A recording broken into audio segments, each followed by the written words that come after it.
Why are there so many shows starring Muppets and dozens of movies too? They said they'd watch everyone and they mean it. It's something that they've got to do. So now they've pledged you a lifelong commitment.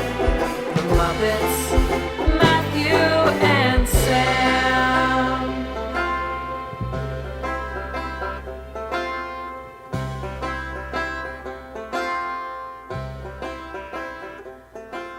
Welcome to Kermitment, the podcast where two friends have vowed to watch all things Muppet. I'm Matthew Gatos. Hi, Matthew Gatos. I'm Sam Schultz.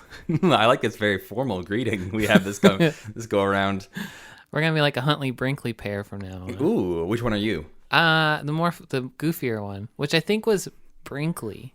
I think there really was like a bad boy and a straight man kind of Interesting. I situation thought there. Brinkley was a little bit more straight-laced and a little bit more angry. Well, I don't know. We'll get to them. Yeah. We'll get to them. This week, as the three people who just picked up on that reference that we mentioned might realize, we are talking about Sam and Friends, as well as some other very early appearances of the Muppets on some of their... basically what exists of the Muppets from the 50s. But before we dive in, I just wanted to check in. Sam, how you feeling? Second episode. We're committed to watching all things Muppets. We watched the Muppet movie, which was a delight. We enjoy that. Yeah. We're going to watch it anyways, I'm sure. I watch it at least once a Yeah. year. Now we're going back and watching stuff we've never seen before. Mm-hmm. And this particular instance wasn't so bad, but looking forward, we're about to hit like one of the peaks in his output with like commercials and with the Jimmy Dean show. I'm feeling a little bit anxious about that. It did, in preparing the playlist of upcoming things we need to watch for the next few episodes, I got tired just putting together the playlist. And then looking forward to when we have to watch like the new Muppet Babies. That's another one where I'm feeling nervous about it. But that's like 2 years from now. I was gonna say, it's going to be a few years from now, probably. Like, maybe one of us will have a kid by then. Who knows? So, full confession, one of the pitches I made for the name of this podcast before we landed on Kermitment was Sam and Friend, which I appreciate it. I still think is... I love top billing. Yeah, I still think it's a good idea as a joke. But, yeah, I think in the long run, marketing-wise, it wouldn't have landed. Wouldn't really make a lot of sense. Kermit's the real through line. And it would also, maybe if there was more than like 4 episodes of Sam and Friends that still existed. Yeah, that would, if people knew it, besides the people who already listened to every other Muppet podcast, I think it would work better, but... it would hit a little bit more in that case, yeah. But we didn't do that. We went with Kermitment. But today we are talking about the titular Sam and Friends. And Sam, I'm saying Sam so many times that I'm confused about which Sam I'm talking about. But this Sam, our Sam, is going to tell us what Sam and Friends is and what it was to other people. Like I mentioned, there aren't many episodes of Sam and Friends, so my synopsis is going to be partially also the behind the scenes. Because we were able to watch 12, but this aired for a few years, twice a day. There's conceivably hundreds, if not like 1,000, like of these, but they didn't record them. And there's references in various articles to like entire story arcs and what this show was even about that does not make it to the final, like whatever's left over. So we'll do the best we can. So Jim Henson was born in 1936 in Mississippi, going back to the very beginning. He moved to the suburbs around Washington, D.C. when he was like 12, I think, or something like that. He was really interested in like stage plays and set building, but I think what he really loved, it seemed like, and I got a lot of this from the Defunct Land Jim Henson series, a lot of, like, the thing he really loved was television. So he wanted to go to the University of Maryland once he was done with school to study set building and play stuff with the idea of getting into TV. So when he was 18 in 1954, he saw an ad for a call for puppeteers at a local TV station, WTOP, for a show called The Junior Morning Show.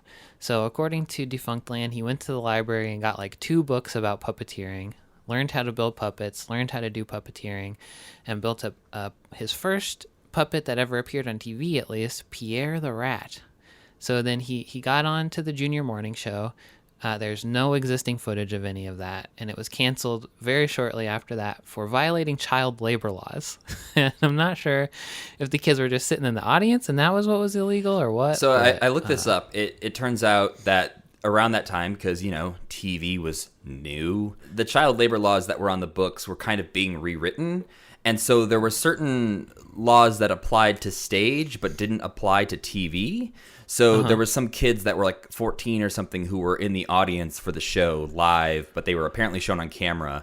And the junior morning show thought they were covered by the law of like, this is allowed, but the law allowed for stage, not TV performances. So they were shut down like within 3 weeks. Okay, so they weren't running the cameras or like... No, it wasn't like super shady. It was that like they thought they were covered and they weren't. Well, anyway, just an aside, we're 24 years out from the Muppet movie, which we watched last time. So it's 1955. Jim has just lost this job at the junior morning show when WRC-TV invited him on to their channel to do puppetry on various different shows for them. And around now is also when he started calling his various puppets he had been making the Muppets. And I think he was doing like local shows, like not on television necessarily, but like performing locally with the Muppets. And then around this time also, he was in college and he met Jane Nebel, who was in a puppetry class that he was taking. And he brought her on to kind of help him develop his TV stuff and just as like a helping hand with the set painting and puppet creation and all that stuff. So the Muppets had a spot on a TV show called Afternoon, which was a big hit, and it led the people who were in charge of WRC-TV to give him a 6-minute time slot for him to do whatever he wanted to in this 6-minute time slot, and what he came up with was Sam and Friends. So Sam and Friends were 6-minute shorts, usually lip-synced to comedy records, at least at first, or musical numbers.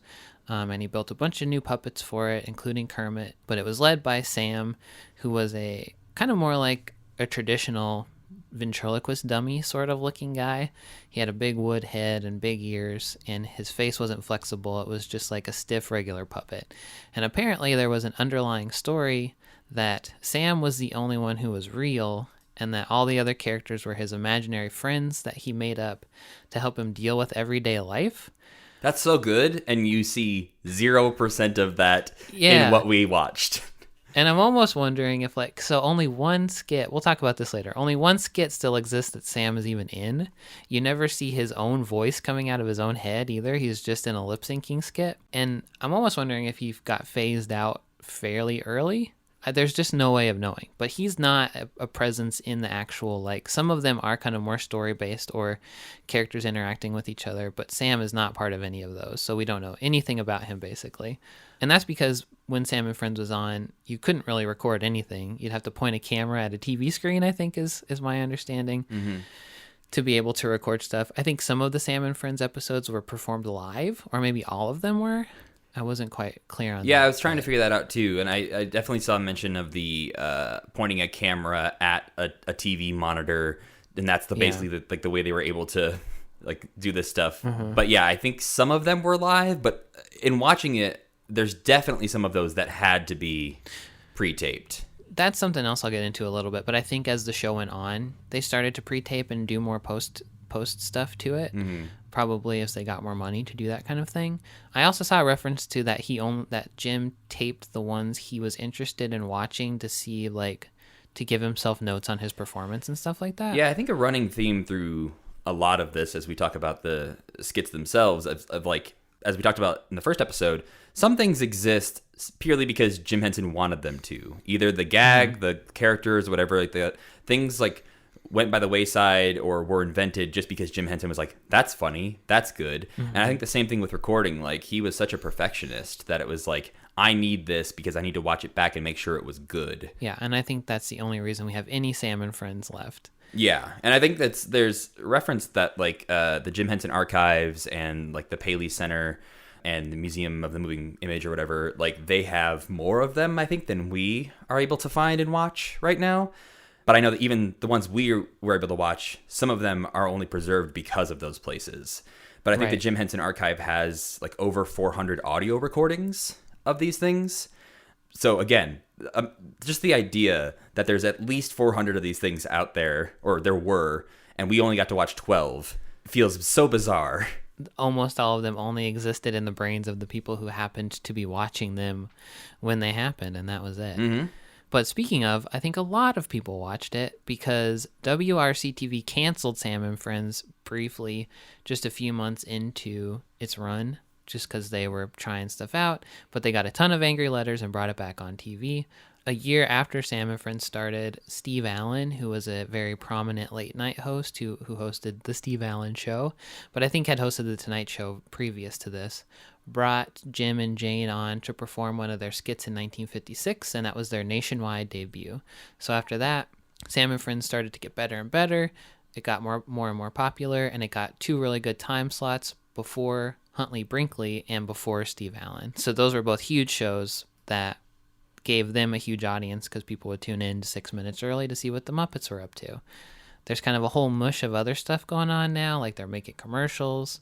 In 1957, they made the famous Wilkins commercials, which we'll cover in a future episode, where the 2 puppet characters murder each other horribly. Yeah, they started to get popular coffee. on Twitter recently. They were being shared quite a bit of, like, look at these wild ads from the 50s that Jim Henson made. Yeah. And they're pretty wild. There's like real guns and stuff. Yeah, so. and every single one pretty much ends up with Wilkins killing Wontkins. Yeah, and being really happy about it. Yeah. Then a few years into production on Sam and Friends, Jim went to Europe, where he studied with puppet masters, I believe, and learned a bunch of like hoity-toity beliefs about puppetry. And he came back with a beard and a whole bunch of new ideas about how to do stuff. And from what I could gather, that was when he started to voice the characters more often on the show. They started to do more experimental stuff, like with animation and things like that. And he kind of broke out of his shell a little bit. It's also when he got married to Jane in 1959 after his Europe trip. He must have realized he couldn't live without her. They were both previously engaged to other people and broke it off and got married to each other. And also something that makes me want to kill myself is that he was 23 at this point. Oh, that's when he started Sam and Friends and all these other shows. He was 18 and 19. Yeah. Like, Yeah. That's so wild that Jim Henson was Jim Henson pretty much from the go. Yeah, so pretty disgusting. He was obviously just a genius, which sucks for me. In 1960, he graduated from college with a home economics degree. I'm not really sure why he bothered, but this whole time he was still going to college. He must have maybe not been confident that this was going to work out in the end or something.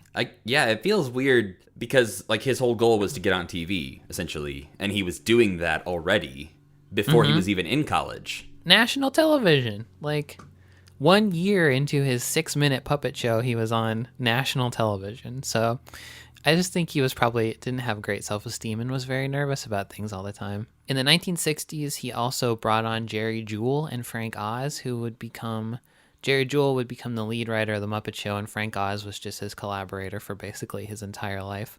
And the Muppets kind of got an appointment with a big agent in the 60s, and they were taken on as a client. In 1961, Jerry Jewell kind of took over for Jane because she was having a baby. Then later in 61, Sam and Friends ended. I think Jim, Jerry, and Frank and Jane did a bunch of experimental stuff and traveled a lot.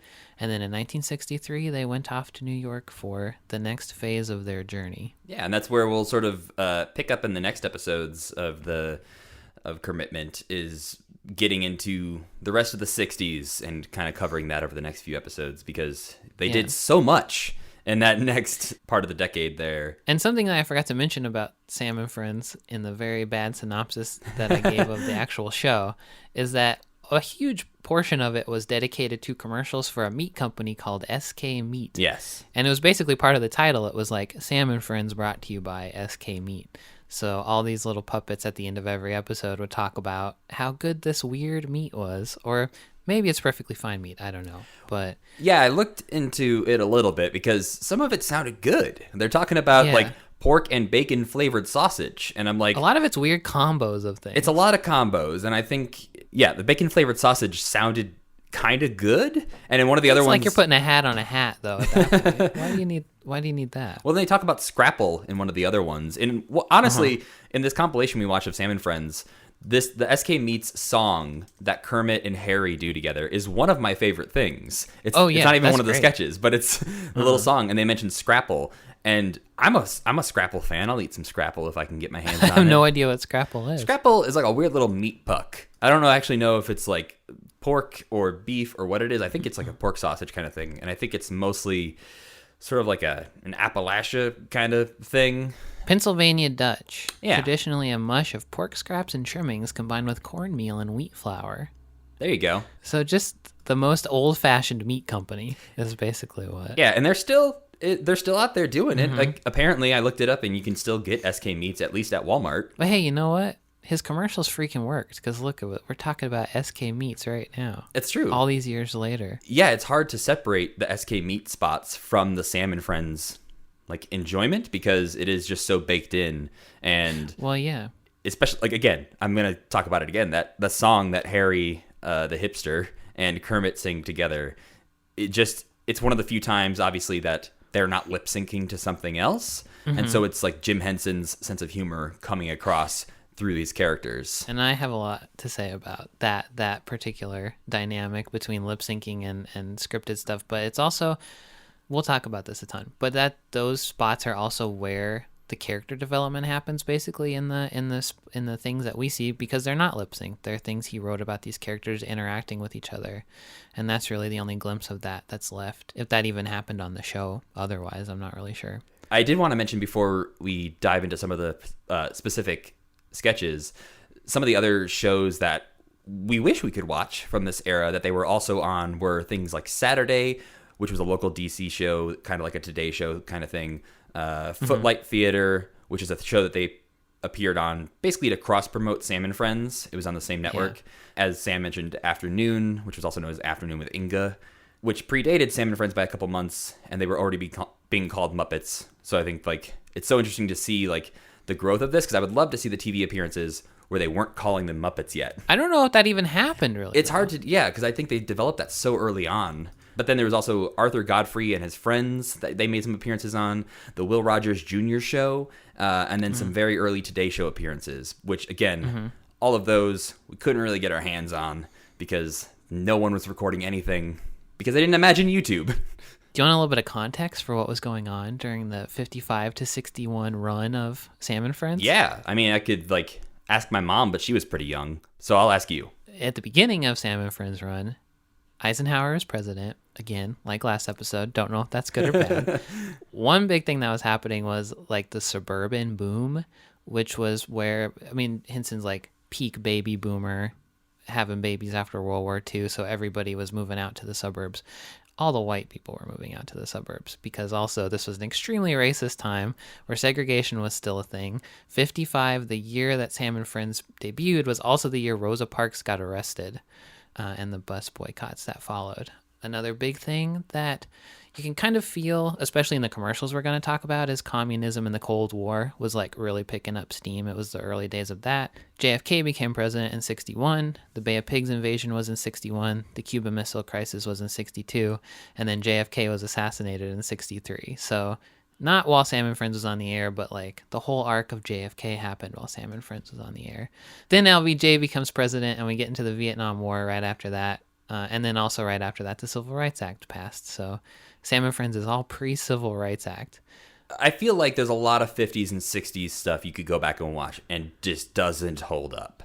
Yeah. And maybe there's Sam and Friends things out there that we didn't get to see that don't hold up because of their views on certain things in the 50s and 60s. But I found, at least from what we were able to watch, none of that was leaking in. It leaks into some of the commercials, but yeah, it's extremely apolitical, basically like a children's show. So movies that were big from 55 to 61-ish were Godzilla, had just come out in 1954, which I got to imagine Jim Henson went to see.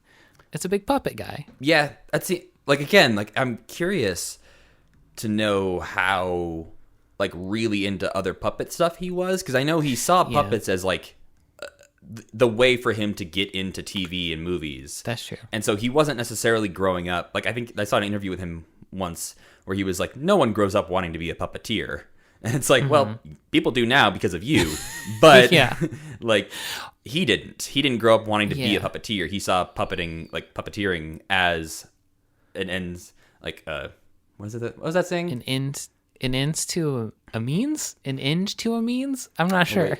Whatever. One of those. He saw puppeteering as the way to get what the other As one things of he those. wanted. And so, yeah, I'm curious if I feel like the reason we see things like Godzilla and other things is because we're fascinated by the costumes and the puppets and stuff. And that's like where our brains sit, is where we see those Right. movies and we see the work that goes into it. But I'm curious if he would have been into that. That's true. The Defunct Land thing did make a point that his trip in 58 or 59 to Europe was when he did kind of embrace the fact that he was good at being a puppeteer, I think. Like, I think maybe the Salmon Friends era was him realizing that, like, I guess I'm the puppet guy now. yeah. I guess I got it. This is working. I guess I got to stick with this. Other movies that came out then were The Ten Commandments, Old Yeller, Ben-Hur, Psycho, West Side Story. So some of like the biggest, Sleeping Beauty, I think, came out in this time period. So some like really huge movies. This was a big time for like the quote golden age of like movie culture and American stuff. On TV, Elvis was appearing on the Ed Sullivan Show around now for the first time. Game shows became big. Bozo the Clown and Howdy Doody were really big. The Mickey Mouse Club started the same year as Sam and Friends started. And I think Westerns were kind of like the primary thing. Like Gunsmoke had premiered in the same time period. That makes They were, like, sense the biggest for thing. Yeah, one of the sketches for Punsmoke, For Punsmoke, yeah. The Huntley Brinkley Report also premiered in 55, I think, and Steve Allen left The Tonight Show and started The Steve Allen Show in 56. So the Muppets were probably one of his very first guests. And in 57, I Love Lucy ended, American Bandstand started. This was also when Hanna-Barbera cartoons became big, and Rocky and Bullwinkle cartoons were very popular too. And music, I picked a few music people that tied into the Muppets. Elvis was like the hugest thing right now, I'm pretty sure.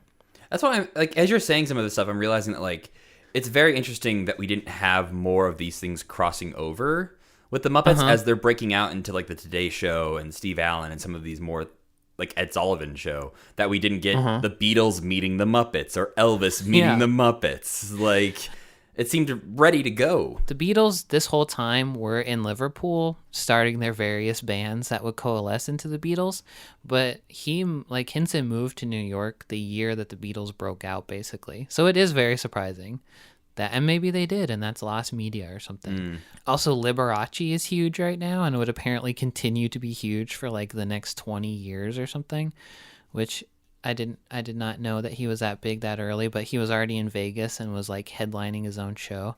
Harry Belafonte, I think, released his first recording this year.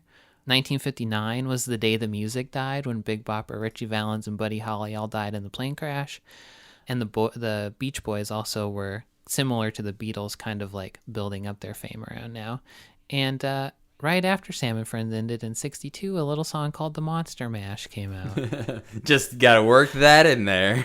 Yeah, if they had been around for one more year, they probably would have lip synced to the Monster Mash. That was one thing that I think it's really easy to like look back at things like Sam and Friends and just watch them lip sync to things.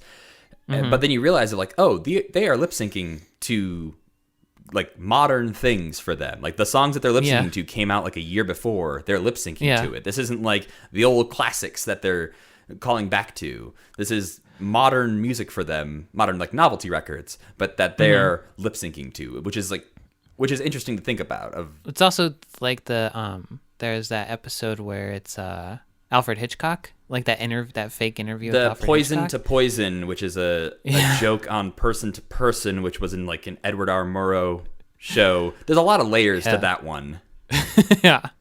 But that feels old timey too, but he had just released Psycho and was like the biggest director in the world. It would be like, I don't know who the biggest director in the world is right now, but that would be like a track coming out making fun of, it's like Zack Snyder or something like that. Yeah. I don't know. Like a big, huge name director at the time. But I think it's more like what, to your point, the fact that the Muppets seem so cutting edge and like the sensibilities of their humor are so modern even in 1955 through 61 that it makes the things they're lip syncing to seem even more old fashioned. It feels like they are performing to stodgy, old timey stuff. Yeah, like I think like we talked about last time, how Jim Henson always seemed like he was sort of like behind as far as his like cultural references. Obviously, if we were watching this at the time, maybe we'd feel very differently. But watching it now, it does definitely feel like he is harking back to a time when things were more wholesome or whatever, and like, let's just enjoy our novelty records with our silly puppets. Yeah. And so there is something sort of like unstuck in time about that. Yeah, I would disagree with that slightly. I feel more like on the Muppet movie, he felt like stuck in the 70s, like they were an old-fashioned thing. But with this stuff, I feel like this is a flip where the Muppets they're like the new rude thing. They're like the Bart Simpson of their time, like redefining things, making fun of all the old stuff, and like destroying a bunch of sacred cows. And people would have them on their like stodgy talk shows and be like, well, here's some weird little guys who are doing some really weird stuff. And everybody watching them would be like, whoa, this is so freaking weird. They were like avant-garde back then. You're right. Yeah, no, absolutely. Yeah, thinking about it that way, that it was... You could tell from like audience reactions when you watch like the Steve Allen clips that this was something very new and hilarious. Yeah. Like just watching a puppet sing with another puppet, they're like, oh, I have never seen this before in my life. People would laugh just like they wouldn't do anything. They'd like look at each other and people would be like, what the fuck? Well, I think another thing that was new in this era that Jim Henson sort of, I'm not going to say pioneered, but he was definitely there with this idea early on, was the using the TV camera as the puppet stage and not having puppets be further back on a stage where you kind of see the workings. Like he was letting the puppets essentially be the characters in these shows, and the TV screen was their stage. And so puppet close-ups weren't really that much of a thing before Jim Henson started doing that. So the more subtle emotions, those little looks, these little like visual gags were things that couldn't be done previously. And he sort of, obviously, I think Kermit is the peak version of that, of like being able to have really subtle emotion with just like slight hand movements. But I think that's where the audience is reacting to things like that, because they're getting to see, again, reactions and emotions from puppets that they've never seen from non-humans before. Just the fact that he like pioneered, I'm sure sock puppets existed before this, but like just the fact that he made the flexible face puppet like the standard kind of puppet for this sort of performance is so obvious in retrospect that it's so hard to wrap your head around how amazing that must have been. And like, I don't know, that must have been like the first time that people felt the thing that they feel now, where when you see a puppet, you are like, it's so easy to believe that it's alive. And I guess it was just people feeling that for the first time, probably. I don't want to say that like people thought puppets were alive necessarily, but I wonder if it's that same feeling now where if you see a commercial or something with like a fully CGI character and you're watching it and you know it's not real, but at the same time you're like, but it looks real, and like I want to believe that it's real. So I wonder if like people seeing these types of things on the Ed Sullivan Show for the first time just immediately suspended disbelief and were like, that's a singing frog, I'm on board. Yeah. With the Sam and Friends sketches, I found going through them and watching them to be a joy for the most part. I've watched them back like 2 or 3 times now, some of them. And I think that sense of humor thing we were talking about earlier really is what keeps me going back and watching some of them, because it doesn't feel out of place with Muppet Show type things. Like watching these sketches feels like Jim Henson to me. Did you have any that didn't really work for you at all? Yes. Most of the lip syncing ones I didn't like too awful much.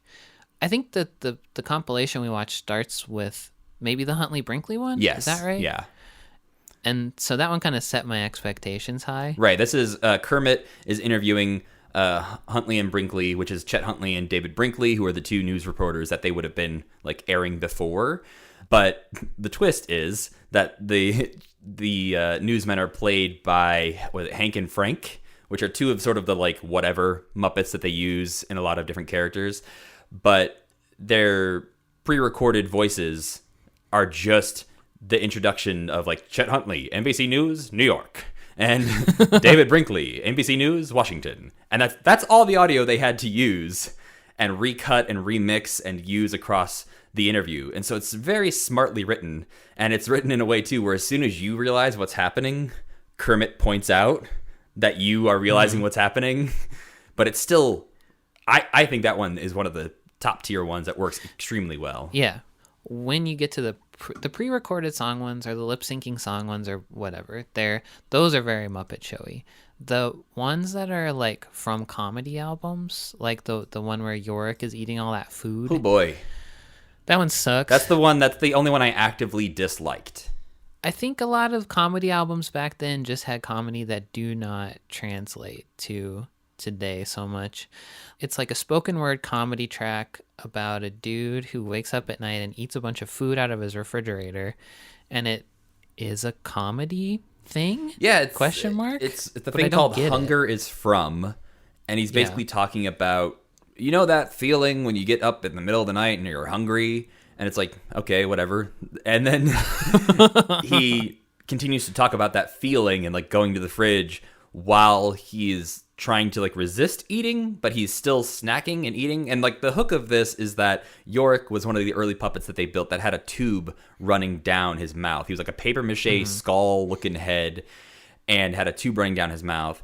And so he was able to like sort of actually eat things. And so I think they were relying on that for probably a lot of the gags. But yeah, it's like a mukbang video that you're watching. It's disgusting. Where it's just Yorick eating. And it's very hard. The first time I went to watch this compilation, I skipped through that one and came back to it later because it made me very uncomfortable. And the celery he's eating looks so droopy and disgusting. What do you think of Yorick in general? Apparently he was the most popular Muppet at the time. There was I found that too, where there was a survey run that the Evening Star did a survey. It was a contest to decide the most popular Muppet, in which 6,000 votes were cast by mail.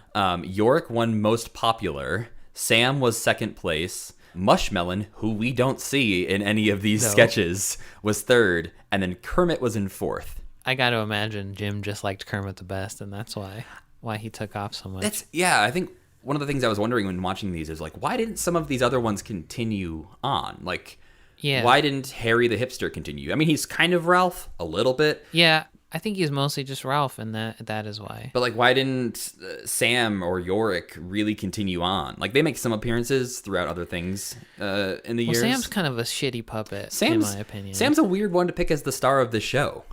Yeah. He has like no emotion. I really liked the look of Icky Gunk, who we only see in the "I've Got You Under My Skin" sketch, but he's kind of like a evil snake Kermit. Mm-hmm. He has a really good look, but I wish we had seen more of him. And then Chicken Liver grosses me out. Chicken Liver. I hate Chicken Liver. Chicken Liver is the one who plays the Alfred Hitchcock character in The Poison to Poison, but he also plays Marshall Dilly in the Pun Smoke parody sketch, which I didn't mind him in the Pun Smoke one so much. But I have, this is very specific to the Alfred Hitchcock one. One, it's in color, unlike a lot of these. So you see that he's completely naked and flesh colored. And he's also like sitting, like he's in a sitting position. So he's walking around in this weird folded up flesh body. And it's just, I had a hard time not focusing on that the entire time I was watching that sketch. And he looks so much like Alfred Hitchcock that it's basically just like a naked Alfred Hitchcock is walking around. And his name's Chicken Liver. So he's basically just completely disgusting in every way. Mm-hmm.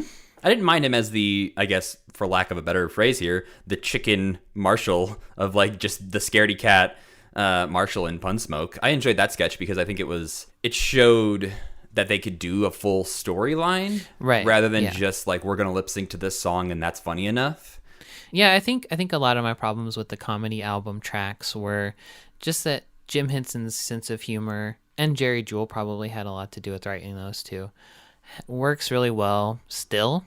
It's like, maybe because it's mostly puns, or maybe it just that's what like culture was turning into his sense of humor instead of kind of a more old-timey sense of humor. But those are way funnier, and you feel like when he's lip syncing to comedy albums, it kind of feels like he just wasn't confident in his own voice yet. Yeah, I'm curious about some of those because there was a mix in some of those, that the ones that worked better for me were the ones like the performance isn't going as planned kind of thing. Yeah. With like Yellow Rose of Texas, which is one that we had to watch the Today Show version of, but they apparently also did on Sam and Friends, is that the drummer keeps getting louder and louder and overpowering the song. And then you have the I've Got You Under My Skin, where like Kermit's messing up the lyrics and the backup singers are singing his words. And there's a lot of that kind of thing. Like Stacey Bon is the same thing, where the people are taking the jokes too literally in the background. And some of those, like, they work to varying degrees for me. Like, I think the Yellow Rose of Texas one, very funny. But I think that one's hilarious. Yeah. But the Stacey Bon one, I'm like, I get it. Like, pretty early on, I'm like, this is the whole sketch. I understand. I'd be curious to, like, listen back to those to see if the joke works without the visuals. Like, on those novelty records, like, I think he's adding so much to those that even if they don't necessarily work for us in the world of Jim Henson as we know and love, I think it adds so much to those records that wouldn't have been there just listening to them. That I think that's probably what connected with people so much, was they may have heard this novelty song, but when you see a frog and a whatever in the background singing along to it, like, it makes sense to me that these were so successful. I don't even think some of these, it would hit me that they were supposed to be funny. Yeah, the Westerners one, where it's like two cowboys riding horses that can't be controlled. One, the sketch itself doesn't really work for me, but also the idea of that being an audio thing of two cowboys that can't get their horses to settle down. I don't know who's listening to that for fun. I would love to go back in time and watch somebody listen to one of those albums and see when you're supposed to laugh at stuff and like really ask them what was funny. What's funny about this? Please fill out this questionnaire.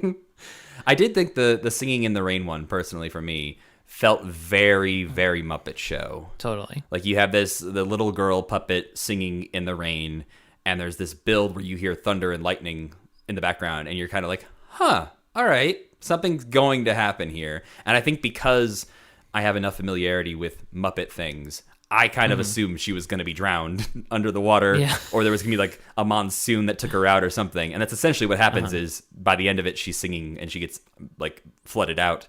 But I felt like that one was so in line with where Muppet sense of humor goes that you could have told me that was a sketch from the Muppet Show and I wouldn't have been surprised. It probably is on the Muppet Show. They do. I wouldn't be surprised if we see some of these pop up on the Muppet Show. I think in our next batch of episodes, even as we get into the TV appearances of the 60s, they did a lot of these sketches a lot of times. We haven't talked about Glowworm yet because there wasn't like a surviving Sam and Friends version of it. Inchworm? Yes, Inchworm, yes. I think it's been called both if you look it up. But yes, I think... Oh, okay. Because I think he's singing like Glow Little Glowworm, Glimmer Glimmer, as it's coming up to him. But yes, that sketch is one that they do very often across a ton of different TV appearances. And we'll be talking about it, I'm sure, many times because I think they also do it on the Muppet Show at some point. I think another sketch that stood out to me as sort of a precursor to what Jim Henson would go on to do was the visual thinking one. Felt very Sesame Street. That one is the only one that I think is like genuinely amazing of the ones that exist still. And it's Harry the Hipster and Kermit talking about visual thinking basically, and everything that they're both thinking in certain words that they're saying pop up over their head, and then they start doing like jazz scatting until it overtakes them and they're in just like their existence is erased basically.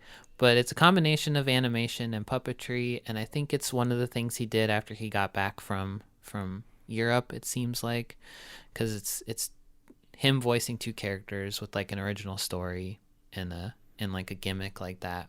If that is what most of Sam and Friends was, or if that is like what the end of Sam and Friends was, like, that's amazing. And it's a shame that so much of it is lost, and it makes perfect sense that people would be like obsessed with that to me. I think we see this throughout a few of them, but like that's one of the closest things to modern Kermit that we have, because Kermit's kind of the loser in that sketch. Like he's not the cool guy, which is often in later media, in the Muppet Show and everything. Kermit's never really the star. Like he's never really the one doing the jokes. He's never really one performing. He's usually behind the scenes and is not as cool as people around him. And I think in so many of the other Sam and Friends ones, he is sort of the like one who's leaning the most into the bit. He is lip syncing to these things. He is doing things where you're like, is is that Kermit being that character? Because that doesn't feel like Kermit, whereas this one feels solidly in the camp of anything Kermit could do at any time. And as we watch the SK Meats commercials, Kermit and Harry the Hipster, the longer ones, they are kind of like a duo very frequently. And you can see Kermit basically like 4 years into existing was fully formed basically. He's a little bit more of like an imp and a trickster at this point and doesn't have the stressed out thing. I would suspect Sam had a lot of those characteristics in Sam and Friends. Yeah. Just based on the description of what the show was allegedly about, is that he would be fretting about things and then his goofy friends would be doing stuff around him, and I wonder if Kermit kind of absorbed some of that from him. But there's really no way of knowing. There is not, because we will never probably see any of them. It's interesting to think about Jim Henson at this time already sort of in that mode, where it's like later on he goes on to be more in that of like talking about sort of the role of the producer and time bearing down on him and never having enough time to do anything as perfect as he'd like it to be. But even then, like even back then, he released the record. I think it's the only record he released as Jim Henson, as far as I could find. And it was one of the first things he ever did, release this record. And one of the songs is called Tick Tock Sick. That's pretty much just about like time ticking away and you can't do anything about it. Defunct Land posits that his brother's death, which happened while he was making Sam and Friends, kind of contributed to his fear of that. It makes me a little bit mad at him because he was 23 and he was doing okay. One thing that I think is worth mentioning is that Jane was like his first creative partner, basically. His wife they were married for his entire life, and she ran the show when he was in Europe. I think it's interesting that there was not ever basically a Muppet voiced by a woman.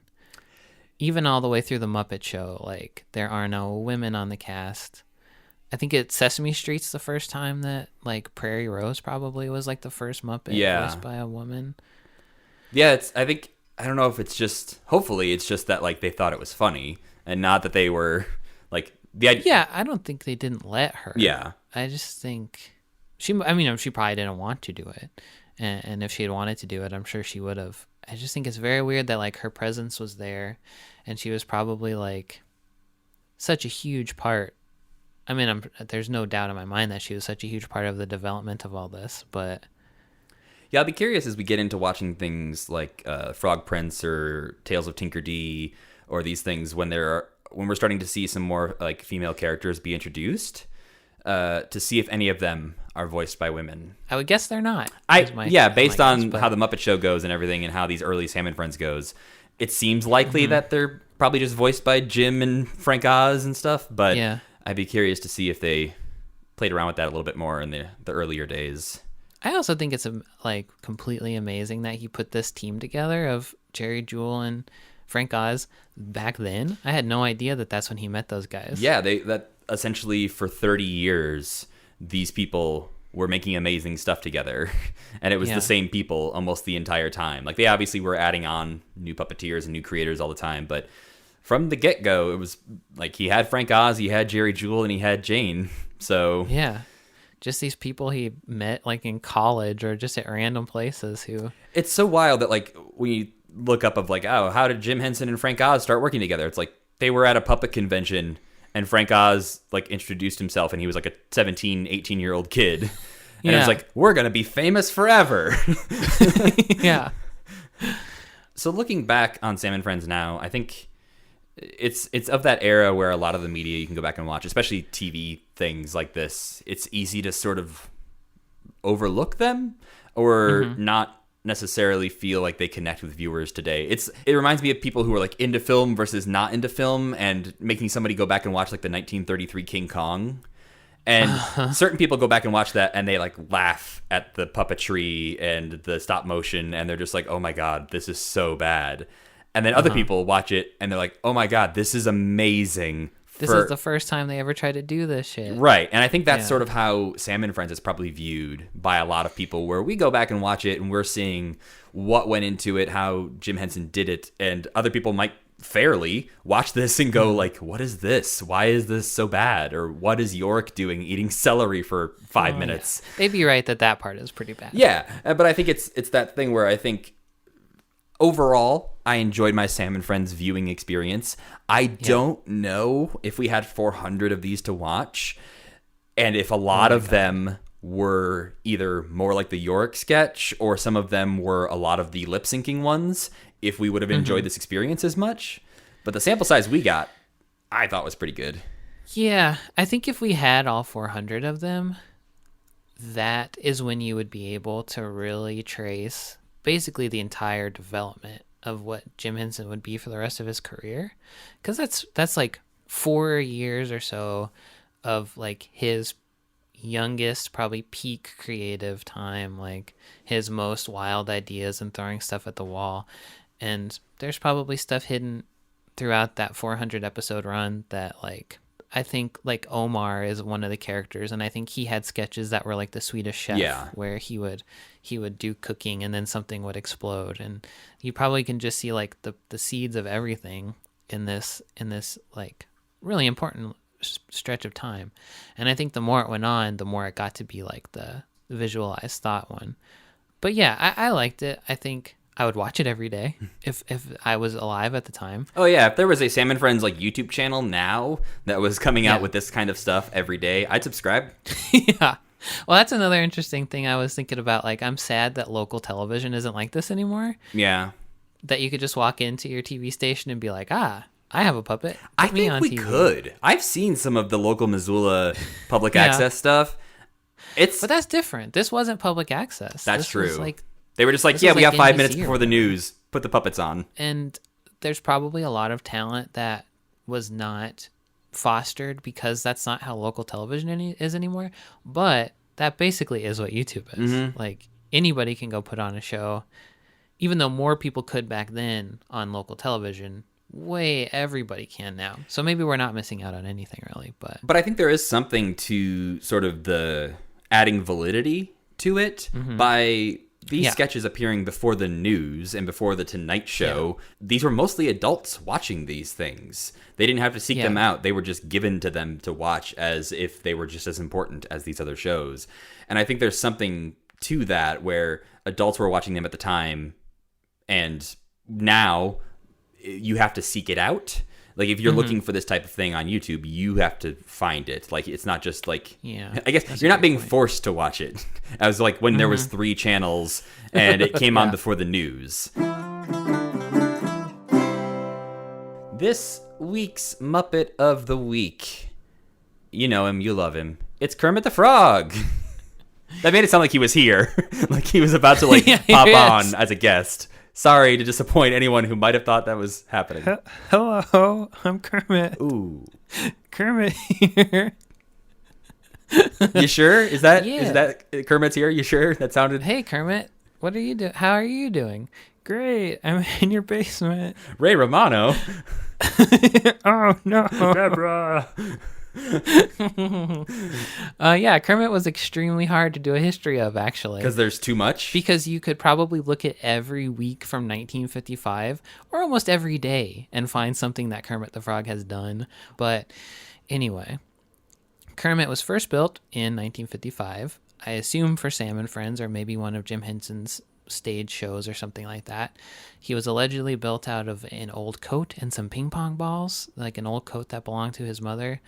And Kermit is just basically like a glorified sock puppet, but is also, in my opinion, the perfect character design. And I think, in large part, that is because of the shape of his pupils. And I have not really, decoded the magic behind the shape of Kermit's pupils, but that's, the thing that makes him into Mickey Mouse, basically. That puts him over the edge. Because there's plenty, every other frog in Muppets is not allowed to have those pupils. But Kermit is. It's so that just makes him interesting special. That early on they had that idea to be. I didn't think that he had those pupils at first. Yeah, but that's just how he shows up. He's always looked like that, and I think if you just remove the little notches on the side of the circle there, you would know immediately that's not Kermit. Yeah, and you could just have the shape of his pupils devoid of any context. You could have one of those shapes, and you'd be like, that's Kermit's eye. It's fascinating to think that, like, obviously they weren't thinking about the branding, the Mickey Mouse of it all back then. Yeah. But you're absolutely right that it's unmistakable that signifies Kermit the Frog. And he basically went unchanged until 1968, when pretty much all that changed on him was he got his little fringe, which could be clothes, could be skin, who knows, and webbed feet, and kind of became a frog, which he was being called a frog in 1965. And it's possible, but I don't think likely, that Johnny Carson was the one who decided he was a frog, because he introduces the Muppets and Kermit the Frog by the name Kermit the Frog for the first time ever on TV in 1965. People say that Kermit wasn't always a frog. Not sure I believe that, that he was a lizard or something. The dude looks so much like a frog, though. I think it's one of those things where I'm sure Johnny Carson, I think you're right. I think Johnny Carson was probably not the person to, like, just make that up on the fly. I don't think they would have, like, let that slide and, like, been like, well, Johnny Carson said it. We have to do it forever now. But yeah, I do wonder at what point Jim Henson decided that he wasn't just a blob. Like, because I think that's, like, so many Muppets are just a thing. Like, they're not really defined by a trait as an animal or anything. And I think... like, the collar doesn't make him more of a frog. Like, frogs don't have collars, so I don't know, like, why those two things sort of happened at the same time of, like, all right, he's a frog and he wears this.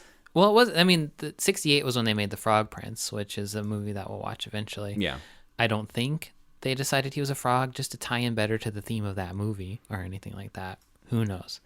But, yeah, Kermit showed up in, like, every commercial, every guest TV spot. Kermit was there, probably because it seemed like Jim Henson just gravitated towards him and projected a lot of himself into Kermit from the very beginning, and also because he could do more emotions than a lot of the other characters. Like, I think one thing that sets him apart even from Harry the Hipster, who is also a sock puppet, is that he has an inside of his mouth, which Harry doesn't. Yeah. So on a black and white TV, you can actually see that he's talking, and you can see where his lips are in relation to his mouth, and he can have more mouth shapes and stuff like that. So he probably just was like the most real person of all of them at the time. Kermit's also one of the only Muppets who's kind of like transcended the ensemble of all the Muppets and has appeared in other stuff like Sesame Street. He's the only non-Muppet Sesame Street, or the only non-Sesame Street Muppet who's allowed to appear on Sesame Street.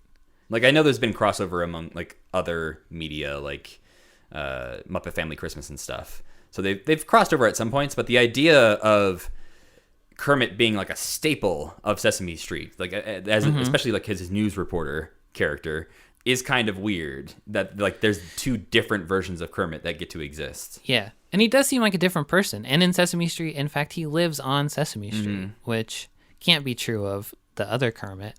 So it is kind of like a mirror universe Kermit. So Jim Henson portrayed Kermit until his death in 1990, after which Steve Whitmire took over the role. Then in 2017, something happened. I'm not really sure what it is, and maybe you have a better idea. I don't think anyone really does, because it's one of those things where both sides have very different stories. And the stories you hear are that it's Steve Whitmire, right? Is his name? I think so, yeah.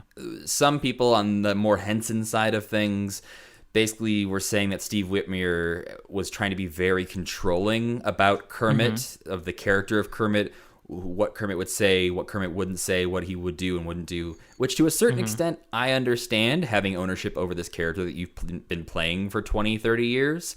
Yeah. But I think that's sort of the way he sells it in interviews, is like, I was trying to protect the character of Kermit. And from what it sounds like on the Henson side of things is that because of that, he became very hard to work with and, like, downright refused to do certain things that they needed him to do. Right. And it's like, at the end of the day, dude, it's a job. So you kind of have to do the things they want you to do. And I don't know that we'll ever know the full story. But yeah, basically it was just announced, like, the Disney or whoever released a press release through Tough Pigs, which is a Muppet fan site, that just said he doesn't work for us anymore.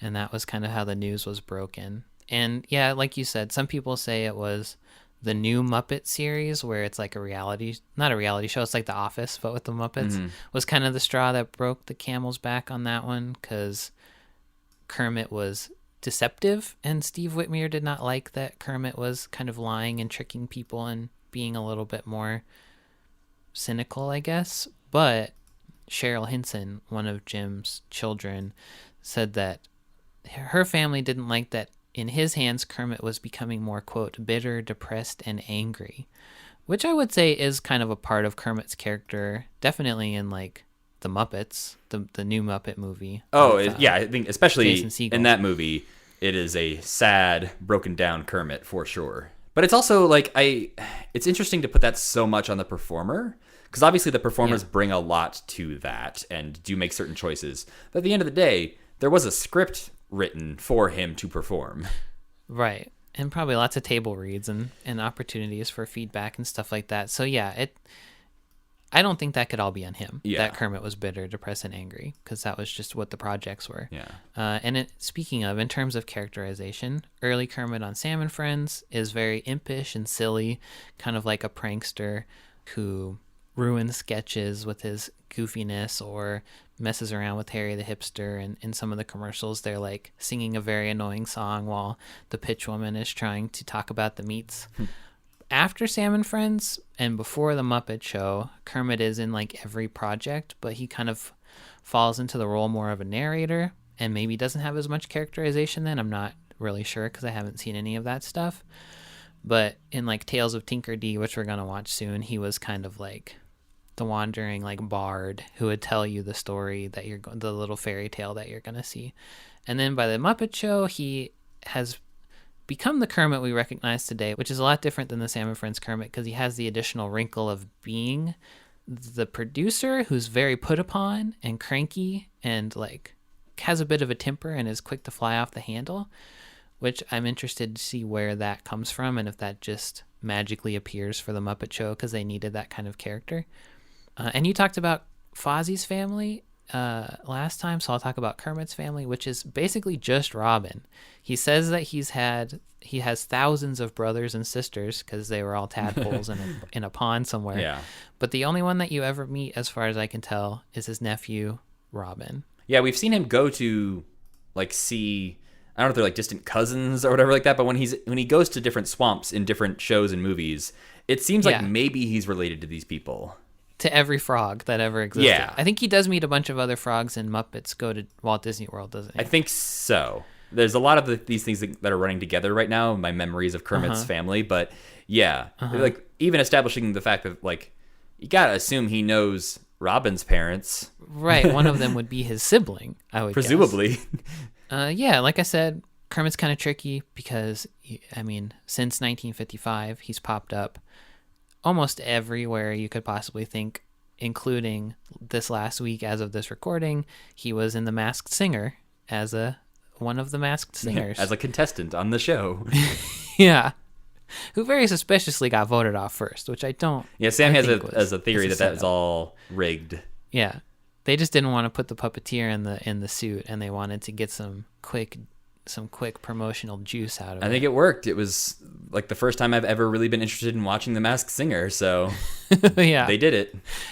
It's great too because that is an example of the Muppets transcending like being cartoon characters because they are physical objects. They basically operate as human beings in our world, and you get the same kind of charge out of seeing them as you would out of seeing any famous person pop out of that weird snail. Right. Like, think about, like, I don't know if we've actually mentioned his name yet, but Matt Vogel is the current performer of Kermit. I skipped over that. Yeah, part. sorry. I got us off on a different track about Steve Whitmire. That's okay. But Matt Vogel is the current, both Big Bird and Kermit, and other people as well, other puppets as well. But yeah, imagine a world where the Masked Singer is announced as, it's Matt Vogel.